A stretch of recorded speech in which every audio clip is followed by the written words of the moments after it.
Hi, and welcome to Harlequin's Books and Cooks. I'm your host, Camille Archese. In each episode, I teach one of my favorite recipes to a popular romance novelist while we talk about their careers and the books they love to write. Joining me today is Adriana Herrera. Today we're going to be making one of my favorite dishes. It's my creamy soppressata pasta. We've got lots to talk about. You don't want to miss this one, so stick around. Her debut, American Dreamer, published by Carina Press, was selected by Booklist as one of their top romance debuts of 2019 and was one of the best romances of 2019 by Entertainment Weekly. Her third novel, American Love Story, was one of the winners of the first annual Ripped Bodice Award for Excellence in Romantic Fiction. Please welcome Adriana Herrera. Hi. Hi, Adriana, welcome. Are you ready to get cooking today? I am very ready. I am excited for this recipe. Are you? Okay, great, because we're making one of my absolute favorites. This is my creamy soppressata pasta. This came from me just making something out of a few basic ingredients that I had in my fridge, and it's turned into one of the favorites of everyone that comes to my house. I'm really excited to share this with you today. I was wondering where you got the recipe. Are you a pasta fan? I love all foods. You love all foods. Yes, Okay. definitely a pasta fan. Okay, so to make this dish, you need just a few simple things. We have Parmesan cheese, which we're gonna grate nice and fresh, and then we have some spicy soppressata salami, as well as fresh parsley, some whipping cream, and fresh garlic, and of course, pasta.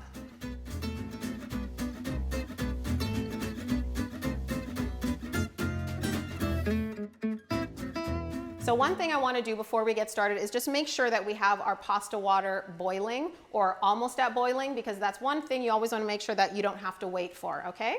Mine's almost to boil. Almost perfect. Mine's boiling, but we got a lot of stuff to prep, so why don't we get started?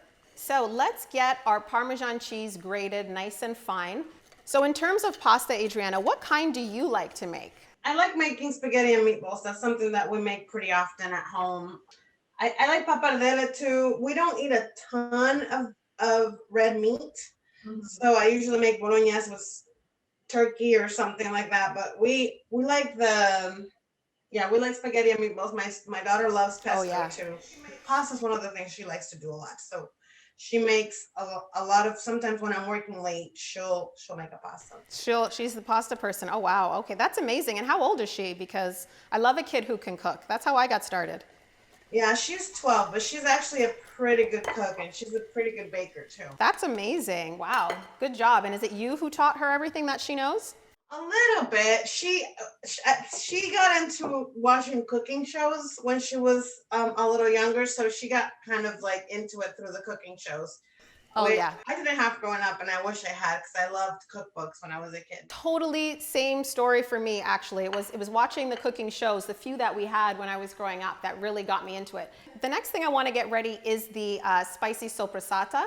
Just kind of chop it up into small little bite-sized bits, thinking about the size that you'd like to get on your fork, really. Yeah, I was wondering if it like could be like ribbons, but maybe I'll do it like diced. Yeah, I think diced would be good because, and you know why my logic is, the smaller the salami, then the more you get on each forkful, right? Now, Adriana, I have to say, the dedication in Here to Stay really captured my heart. I can't quote it, but it was about, you dedicated it to the people who helped you to find home wherever you've lived. So I have some questions for you. You seem to, it mentions on your website that you've traveled a lot for the past 15 years. So what are some of your favorite places? And like, why did you kind of want to talk about making home? Like, why was that a theme that you wanted to talk about in this book? I'm from the Dominican Republic, and I moved to the US when I was 23 for graduate school. Ah. And I kind of like stayed abroad after that. And I've lived in a lot of different places as an adult. And when you're so far from home, your friends are your family. So the people that you meet in the places that you move to are usually the people that you call in the middle of the night if you're not feeling well, or the people that you hang out with all the time. I've had a lot of different found families in my life in the different places I've lived. So I wanted to kind of like, it was like my love letter to that specific type of friendship. I read a lot about found family, but this book specifically, Here to Stay, was about family that you make as an adult and that kind of like you find in certain times of your life. So that's what the dedication was about. I love that. I can relate to that completely, by the way. I know that feeling and it just hit home and yeah, it was really, really great. Yeah, and of favorite places, I love New York. That's where I live now. I live right outside New York City, and it's where I moved initially when I left the DR. Um, and I loved living in Ethiopia. My husband and I moved there when we had been married for about a month, and then came back when our daughter was about 4 months old, and we were there for like Wow. another 3.5 years. I call it the homeland of my heart. So it's one of my favorite places I've lived in. We lived in Honduras for a bit, and we liked it there a lot. I traveled a lot when we lived there, and I really loved getting to know like Central and South America more. Um, and let's see, recent places I've been to that I really loved. Scotland. We went to Scotland a few years ago, and I had never been, and it was a great trip. Amazing. I've never been there. I would love to. Yeah, it was really good. It was surprisingly great weather since we'd heard we were going to have terrible weather the whole time we were there, and we really enjoyed it. So the next thing we want to do is get the garlic ready. We need 4 cloves of garlic, but if you really, really love garlic, I'm not going to be mad if you use 6, let's say, right? I actually just cut off the end. I put the garlic flat on my board, and then I put the knife nice and flat. I make sure that the blade is pointing down toward the cutting board, not up toward my vulnerable palm. And we're gonna whack, and that'll help me remove the peel, and then after we'll rough chop it all over. So what I want to know, Adriana, how did you get into writing romance novels? And was this the genre that you chose when you decided to get into writing first and foremost? I have always loved. I'm always been like a big reader. Like I've like my family. I was like that was like my identity was like she reads books. So I've always been a big reader, and romance has always been something that I've gone to for comfort. It's always been like a real like self-care place for me. It's a place like I know what the ending's gonna be, Right. and I know that everybody's gonna be okay in the end. And at different points of my life, it's been something that I've really like relied on.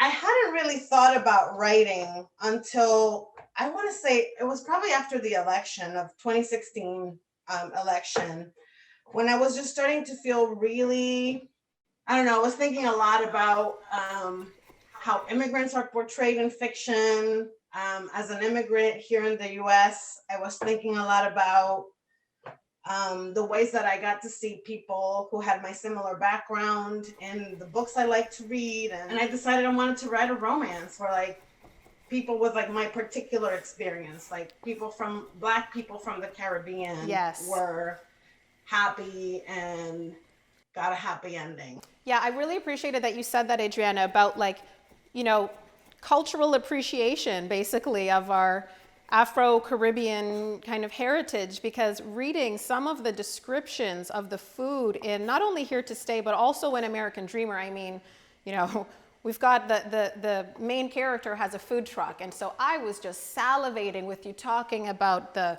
rice and rice and peas and the pigeon peas. I mean, my parents are Trinidadian, so that really hit home for me. And there were so many similarities of the things that we cook. So I loved seeing that celebrated in, just popular fiction, because it's not something that you really get. Yeah, I mean, romance is so tied to pop culture. Like it's so present in the books, and the books borrow so much. And like, a lot of movies are about romance. Like it's so centered in pop culture. And I just like think it's really important to have more nuance for presentation of Latinx people. I think when you think about Latinx in entertainment or in fiction, you think about the bigger, Mexicans who have like the bigger Right. populations, or Brazilians, and there's so many other like smaller cultures within the big like Latin American world. So Right, right. I try to do my part to kind of like flesh that out a little bit more, I guess. That was awesome. And I understand that as well, like, speaking of the diversity in the romance genre itself, you write a lot about, just supporting the LGBTQ community as well and telling their love stories, like in American Dreamer. Do you want to tell us a little bit more about that and your work with the collective that you co-founded? Yeah, I mean, one of the things that I like gets a little lost is that it's those intersections. Yes. You have people of color or you have LGBT people, and like you kind of like the people where those things like cut across their lives get a little lost in that. Right. I also wanted to highlight that, and also that like within our communities, that's a harder conversation. Yes. There are things within our like colorism is a harder conversation within our communities, like light skin versus dark skin, and like kind of like being grounded in your identity as a Black person. And it's the same thing with bisexual, gay, trans, like those identities also need to be kind of like held up and highlighted. Absolutely. And you write about it in a way that's just so positive, and like it's just like a fact in the book, like the sky is blue. It's very normalized, which is really great, and it kind of brings it to the forefront in a way that's like welcoming, and it kind of invites everybody to the party. But I want to just get to the stove for one sec, because I want to start with the sauce and getting our soppressata cooked. So let's get that heated over medium, and then we're going to add the soppressata right away. Okay, so I'm going to add my chopped soppressata to the pan.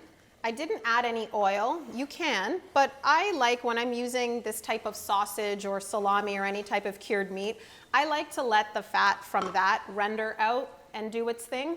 And it's easy to make that happen when you start it in the pan right away. So sometimes even I'll put it in the pan cold and just let it do its thing. So once we get it in there, we'll just leave it. And what's really important about this pasta in particular, but most pastas, is that you notice how we haven't put the pasta in the water yet. The whole thing is that you don't want to have your pasta go beyond al dente, and so the sauce can wait, but the pasta cannot wait. It always takes a little bit to get started. I get everything going in the pan, and once I'm at a point where I'm like, okay, the soppressata is like almost where I want it, or it's about halfway there, then the pasta goes in. And the one thing also is that you want to add your salt to the pasta water once the water is boiling. Don't add salt when your pot is cold, because what can happen is like the minerals in the salt can scorch the bottom of your pot, and we don't want that. Check your pasta. Anytime you're doing this, check your pasta and see what its directions are for al dente. What we're gonna do is we're gonna finish the pasta in the pan with the sauce. So that means that if the package says al dente is 10 minutes, we wanna cook it just to about 8 minutes, and then it's gonna finish cooking in all the sauce and soak up a lot of those flavors, because pasta is basically a sponge. What kind of foods do you cook a lot? Is it mostly Dominican recipes? Well, I cook everything. I like to cook. I got into like Korean food last year. Nice. And I also like to make Italian food. I mean, anything. But when I read in Here to Stay, when it was, I think, when Julia went and met Rocco's family, or no, it wasn't when she met Rocco's family, it was when Rocco was describing, I think it was Thanksgiving at his family's house, and he didn't even get through dinner, but one of the things his mom mentioned was soppressata, and when I read that, I was like, I know what we're making. This is it. That's nice for Rocco. Yeah, he had a terrible Christmas Eve. Yeah, he had a tough time, didn't he? But he definitely got his happy ending. Now, one thing, my soppressata is like halfway there. So now is a great moment to add the pasta and the salt to the pot of water. Now, the one rule when you're making this is to make a lot of it, because it's one of those things that, you're gonna make a cute little plate of it and it's gonna look good for the gram, but you're gonna wanna eat like a lot more, so don't be shy.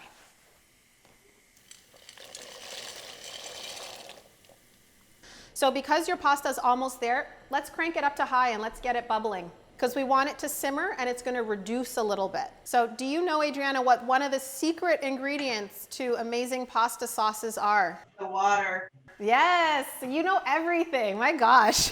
I'm going to scoop out about 4 ladlefuls of pasta water into any kind of heat-proof bowl. I'm using a measuring cup because this is gold. Once we drain the pasta, it's all going to go down the drain, and you can't get this back.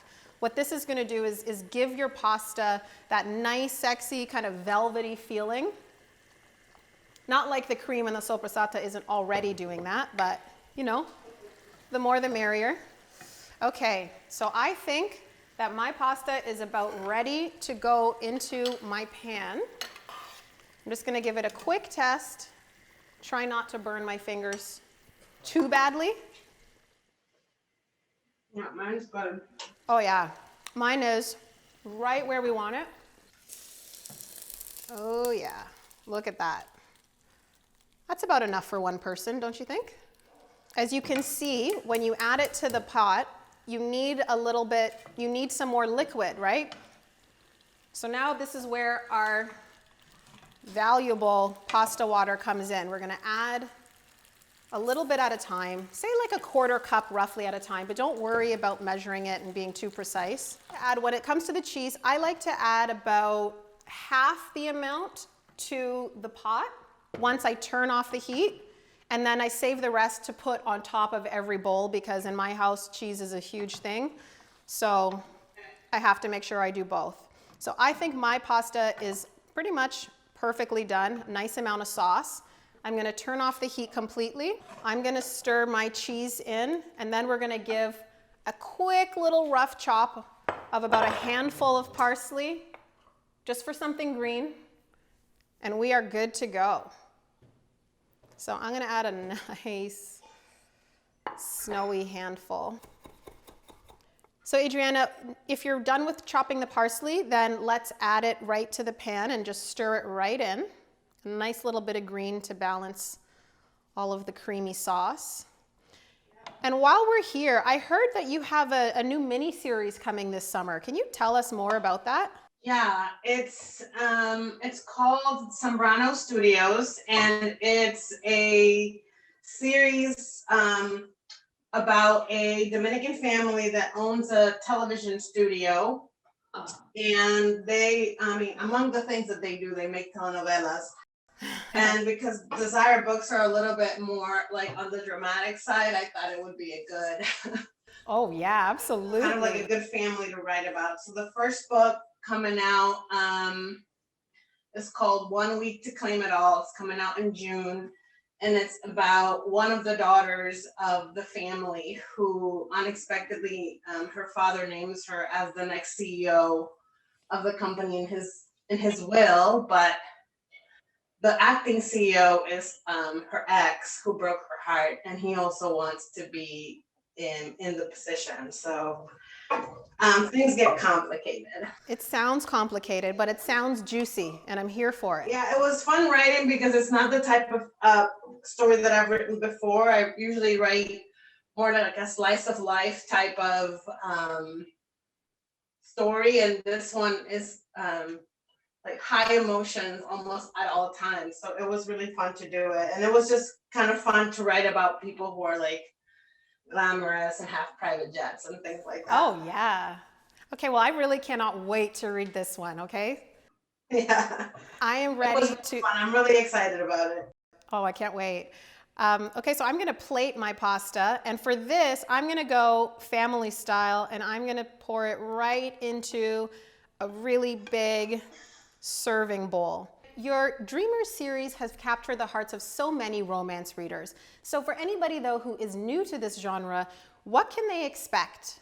Well, they can definitely expect a romance, a big happy ending, and I say that I write romance full of people who look and sound like my people. So it's a romance that's centered in the Afro-Latinx community. It's a romance that is gonna really talk about immigrants experiences and all the different kinds of colors and identities that exist in our community. I try to make my stories as big as possible. When it comes to cast, I usually have a lot of people, and found family, biological family, and just people just striving and enjoy. I try to really focus on the joy of our experiences and not so much trauma or toil. That is so amazing. I cannot wait to read these new books. How about we dig into our pasta? Sounds good. I am ready. You ready? Bon appetit.